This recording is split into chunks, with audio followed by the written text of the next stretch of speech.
ብሎሚ ዕለት 11 ወርሒ 11 ድማ ኣብ ኢትዮጵያ ዋና ከተማ ኣዲስ አበባ ዝኾነት ድማ ኣብዚ ሕጂ እዋን ድማ ብትግራይ ተወለድቲ ዝኾኑን ፈተውቲ ትግራይ ድማ ኣብዚ ሕጂ እዋን ሰላም ገበሩልና ዝተፈናቀሉ ህዝቢ ናብ መረበቱ ይመልሰልና ብዝብል መሪሕ ቃላት ድማ ህወሓት እውን ዳውን ብዝብል መሪሕ ቃላት ሎሚ ኣብ ስታድየም ሰላማዊ ሰልፊ ነይሩ ክቡራት ተኸታተልቲ እዚ ጥራሕ እንተዘይኮነ ድማ ኣብዚ ሰላማዊ ሰልፊ እዚ ድማ ብጣዕሚ ንብዙሓት ሰባት ዘጨነቀን ዘደንገፀ ሓደጋ ድማ ተፈጢሩ ኣሎ እናተባሃለ ኣብዚ ሕጂ እዋን ኣብ ሶሻል ሚድያ ብጣዕሚ መዘራረቡ ዘሎ ጉዳይ እዩ።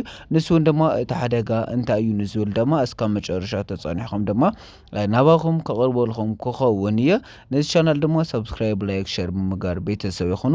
ብተወሳኺ እውን እንለቆም ሓድሽ ቪድዮታት ድማ ፈጢኖም ንክመፆም ናይ ደወል ምልክት ይንክኡ ሓቢርኩም ናፀንሑ። እምበኣርክስ ክቡራት ተኸታተልቲ ኣብዛ ናይ ሎማዓንቲ ዕለት ብንጉሁ 12 ሰዓት ኣቢሉ ድማ ኣብ ኣዲስ ኣበባ ፍሉይ ቦታ ድማ ስታድየም እናተባሃለ ኣብ ዝፅዋዕ ድማ ብሎሚ ዕለት ድማ ሰላማዊ ሰልፊ ተገይሩ ነይሩ። እዚ ሰላማዊ ሰልፊ ዝተገበረ ድማ ብተወለድቲ ትግራይ ናይ ፈተውቲ ትግራይ ዝኾነ ድማ ብሎሚ ሓያል ሰላማዊ ሰልፊ ከም ዝነበረ ድማ ተገሊጹ እዩ። እዚ ጥራሕ እንተዘይኮነ ድማ ኣብቲ ሰላማዊ ሰልፊ ድማ ብርክት ዝበሉ ኣቦ መራሕቲ ሃይማኖትን መራሕቲ ፖለቲካታት ድማ ብርክት ዝበሉ ሰባት ከም ዝተረኸቡ ድማ ይሕበር እዩ። እዚ ጥራሕ እንተዘይኮነ ድማ ኣብዚ እዋን እዚ ድማ ናይ ሕወሓት ፓርቲ ዝተባሃለ ንድሕሪት ይውረድ ወይ ድማ ናይ ሕወሓት ፓርቲ ድማ ይውረድ ብዝብል ድማ ዋና መሪሕ ቃል ከም ዝነበረ ድማ ተፈሊጡ ኣሎ። እዚ ጥራሕ እንተዘይኮነ ድማ ንብርክት ዝበሉ ዓመታት ካብ ገዝኦም ተፈናቂሎም ኣብዚ ሕጂ እዋን ኣብ ቸንዳ ዝነብሩ ዘሎ መረበቶም ሓዲጎም ነዞም ህዝቢ እዚኦም እውን ድማ ንዓዶም ይመለስ ዝብል እውን መሪሕ ቃል ነይሩ።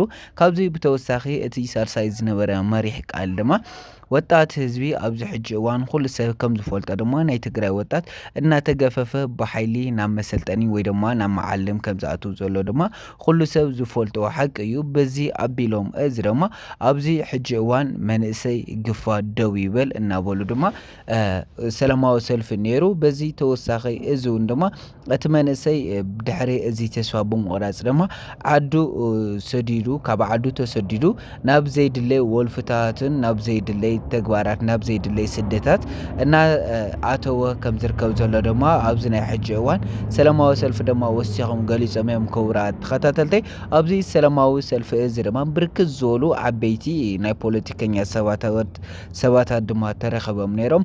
ካብኣቶም ናይ ቀርኒ ኣፍሪካ መማኸሪ ዝኾነ ኣይቶ ጌታቸው ረዳ እውን ድማ ኣብዚ ናይ ሰላማዊ ሰልፊ ንሕወሓት ዝቃረን ሰላማዊ ሰልፊ ተረኺቡ ከም ዝነበረ ድማ ተገሊጹ እዩ። እዚ ጥራሕ እንተዘይኮነ ድማ ኣብዚ ሰላማዊ ሰልፊ ድማ ናይ ኢንተርቪው ገይሩ ነይሩ ወይ ድማ ኣብ መድረኽ ወፂኡ ድማ ዘተ ገይሩ ነይሩ። ኣብዚ ዘተ ማእኸል ድማ ብፍላይ ኣትኪሩ ዝነበረ ኣይቶ ጌታቸው ረዳ እውን ብተመሳሳሊ ህወሓት ካብ ስልጣና ክትወርድ ኣለዋ ዝብል እውን ድማ ቃል ብቃል ኣይቶ ጌታቸው ረዳ ዝተናገረ እዩ። ካብዚ ብተወሳኺ እውን ድማ ተመዛበልቲ ህዝቢ ዳርጋ 4-5 ዓመታት ንልዕሊኡ ዝገበሩ ኣብ ቸንዳ ገዝኦም ሓዲጎም መረበቶም ሓዲጎም ብጣዕሚ እናተሳቀዩ ዝርከቡ ዘለዉ ናይ መረበቶም ይመለሱ ውዕሊ ፕሪቶሪያ ይከበር ዝብል ቃላት እውን ድማ ኣይቶ ጌታቸው ረዳ ወሲኹ ጠቂሱ እዩ። ካብዚ ብፍላይ ድማ ኣብዚ ሕጂ እዋን ብጣዕሚ ኣቸጋሪ ንብዙሕ ሰብ ኣደንጊፁ ዝነበረ ጉዳይ ድማ ኣብዘን ዝተወሰነ ሒደት መዓልታት ግፋእ ኣብ መቐለን ኣብ መላእ ትግራይ ድማ ብዘይ ድሌት እናተጎፈፉ ወጣታት ድማ እናተሰደዱ ዝነበሩ ድማ ነዚ ግፋእ እዚ እውን ድማ ደው ይብል ኢሉ ድማ ተቃውሞ ገሊጹ እዩ። ክቡራት ተኸታተልቲ እዚ ጥራሕ እንተዘይኮነ ኣብቲ ሰላማዊ ሰልፊ ብጣዕሚ ብርክት ዝበሉ ሰባት ተረኺቦም እዮም። እዚ ሰላማዊ ሰልፊ እዚ ድማ ከምቲ ቅድም ኢለ ዝነገርኩም ዋና ቀንዲ ዕላምኡ ድማ ሕወሓት ዝበሃል ፓርቲ ድማ ነቲ ሒዝዎ ዘሎ ስልጣን ንክወርድ ካብ ወንበር ንክወርድ ዝብል ድማ ዋና መሪሕ ቃል እዩ ነይሩ። ምክንያቱ እዚ ጉዳይ እዚ ድማ ብፍላይ ብብርክት ዝበሉ መንእሰይ ኣብዚ ሕጂ እዋን መንእሰይ ትግራዋይ ድማ ኣብ ዓዱ ብሰላም ሰሪሑ ክበልዕ ኣይኽእልን። ምክንያቱ እቲ ዝተፈጢሩ ዘሎ ፀገም ድማ ኣብ ዓድኻ ክትልወጥ ስለ ዘይኽእል እዩ።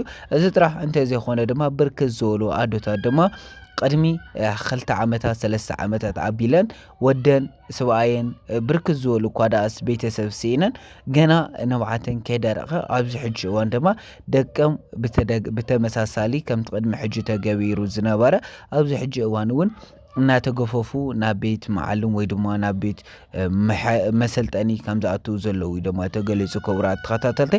ስለዚ ድማ ነዚ ስርዓት እዚ ዝቃወም ድማ እዩ ነይሩ። ኣብዚ ኣቢሉ ድማ ኣብዚ ሕጂ እዋን ክቡራት ተኸታተልቲ ኣብ ሶሻል ሚድያ ዝወፁ ዘሎ ሓበሬታ ድማ ኣብቲ ዝነበረ ሰላማዊ ሰልፊ ድማ ብጣዕሚ ብሕማቕ ኩነታት ድማ ኣብኡ ፀገም ተፈጢሩ እናተባሃለ ድማ ዝግለጽ ነይሩ። ክቡራት ተኸታተልቲ ይኹን ዳ እምበር እቲ ጉዳይ ድማ ካብ ሓቂ ዝረሓቐ ከም ዝኾነ ድማ ተፈሊጡ እዩ። ምክንያቱ እቲ ዝነበረ ሰላማዊ ሰልፊ ብጣዕሚ ብጽቡቕ ብደስ ዝብል ሁኔታ ድማ ዝተወድአ እዩ። ኣብቲ ሽዑ እዋን ምንም ዓይነት ፀገም ምንም ዓይነት ሕማቕ ነገር ድማ ኣይነበረን እዩ። ኣብቲ ሽዑ እዋን ድማ ብፌደራል መንግስቲ ድማ ብጣዕሚ ደስ ዝብል ናይ ሓለዋ ተገይሩ ነይሩ። ክቡራት ተኸታተልተይ እምበኣርከስ ንሎሚ ሒዘልኩም ዝመጻእኹ መደብ እዚ ይመስል ነይሩ። ክሳብ ብኻሊእ መደብ ንራኸብ ኣብ ዘለኹም ወሰላም ትኾን ደለና ተመኒኹ። ነዚ ቻናል ሳብስክራይብ ላይክ ሸር ብምጋር ቤተሰብ ይኹኑ። እስካብ ብኻሊእ ቪድዮ ንራኸብ ኣብ ዘለኹም ወሰላምኩም ይብዛሕ።